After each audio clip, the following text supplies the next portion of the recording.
Banking interviews में current affair की भूमिका काफी ज्यादा होती है और करंट अफेयर जो है एक अंधा कुआं है। किसी को नहीं पता कि करंट अफेयर की क्या लिमिटेशन है, कहाँ चालू हो रहा है, कहाँ खत्म हो रहा है, कौन से सेक्टर के कौन से जोन के करंट अफेयर में पढ़ने हैं, कौन से छोड़ने हैं। एक बहुत नीचे वास्ट सब्जेक्ट है।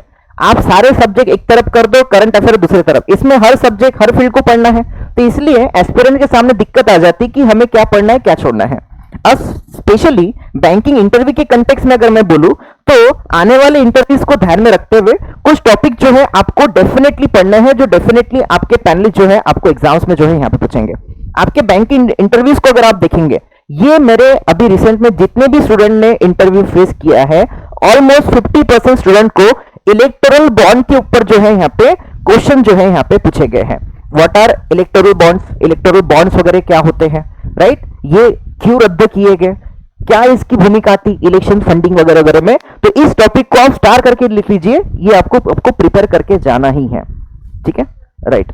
अब सेकेंड जो इश्यू है आपको पूछा जा सकता है, दैट इज राम मंदिर का। अब जो राम मंदिर का जो इश्यू है, अब इसके थोड़े बहुत नहीं क्या बेसिक फैक्ट जनरल नॉलेज वगैरह जो है आपको यहाँ पता होना चाहिए। बट अगेन आपको बैंकिंग सेक्टर से क्या सवाल आएगा कि ये जो आपका राम मंदिर जहां पे बना, क्या राम मंदिर की जगह वहां पे बैंक ओपन होना चाहिए था, क्या राम मंदिर की जगह वहां पे एटीएम ओपन कर सकते थे, क्या जहां पे अयोध्या जहां पे राम मंदिर बना वहां पे आप बैंक ब्रांच ओपन करना पसंद करेंगे क्या? तो डेफिनेटली आप यस बोलिए यहाँ पे, ठीक है। तो ऐसे थोड़े ट्रिकी और विटी किस्म के जो सवाल है आपको यहाँ पे पूछे जा सकते हैं। क्लियर हो गया? राम मंदिर का जीके थोड़ा पढ़ लीजिए, उसका करंट अफेयर। और दूसरा, क्या अयोध्या में या राम मंदिर के रीजन में आप एटीएम खोलना पसंद करेंगे, बैंक ब्रांच ओपन करना पसंद करेंगे क्या? ऐसे जब आपको घुमा फिरा के यहाँ पे क्वेश्चन पूछेंगे। अगेन जब आप इंटरव्यू देंगे, आने वाले इंटरव्यूज, तो देश में लोकसभा के इलेक्शन चलने वाले हैं। आप देखेंगे यहाँ पे देश में 4 जून जो है यहाँ पे रिजल्ट लगने वाला है।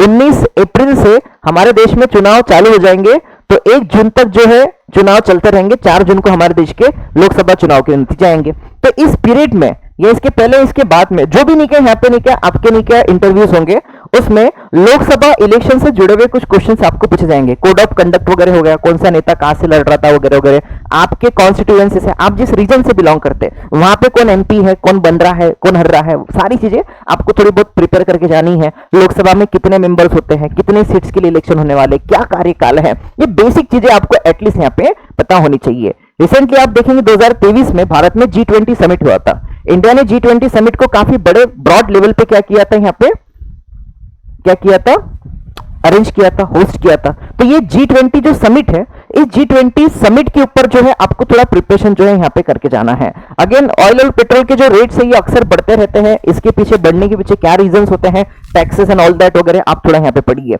इन्फोर्समेंट डायरेक्टोरेट जो है ये अक्सर चर्चा में रहता है, इधर रेट डालता है उधर रेट डालता है। रिसेंटली अरविंद केजरीवाल को इसकी इश्यूज की वजह से अरेस्ट किया गया है। तो ये इन्फोर्समेंट डायरेक्टोरेट क्या है, क्या करता है, इसकी भूमिका क्या है, थोड़ा बहुत आप पढ़ के जाइए। अगेन ये नहीं क्या एक्सपेक्टेड क्वेश्चन है, क्रिप्टो करेंसी क्या है। और एज अ पैनलिस्ट मैंने खुद ने बहुत सारे सवाल पूछा है कि क्या क्रिप्टो करेंसी इंडिया में लीगल है एज अ करेंसी, तो आप जवाब दीजिए crypto currency as a currency legal नहीं है, वो लीगल टेंडर की तरह एक्सेप्टेड नहीं है।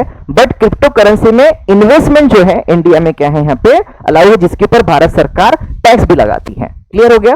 उसके कैपिटल गेनिंग जो होता है आपको उसके ऊपर टैक्स भी लगता है, but as a currency crypto currency Bharat में लीगल नहीं है। क्लियर हो गया? तो इसके ऊपर आपको थोड़ा प्रिपरेशन करके जाना है। अगेन आर्टिफिशियल इंटेलिजेंस जो है काफी ट्रेंड में आ गया है, तो आर्टिफिशियल इंटेलिजेंस जो है वो बैंकिंग सेक्टर में क्या भूमिका निभाएगा, इस कंटेक्स्ट में थोड़ा बहुत आप यहाँ पे प्रिपेयर करके जा सकते हैं। रिसेंटली 2024 में इंटरिम बजट जो है यहाँ पे आया था, अंतरिम बजट या जिसको शॉर्ट टर्म बजट जो हम बोल सकते हैं, थोड़े बहुत उसके बुलेट पॉइंट्स वगैरह या इंटरिम बजट क्या होता है, ये टर्म, इसके बारे में आपको क्वेश्चन पूछ सकते हैं। यह बजट कौन से आर्टिकल से प्रस्तुत होता है 112, ये आपको यहाँ पे पूछा जा सकता है।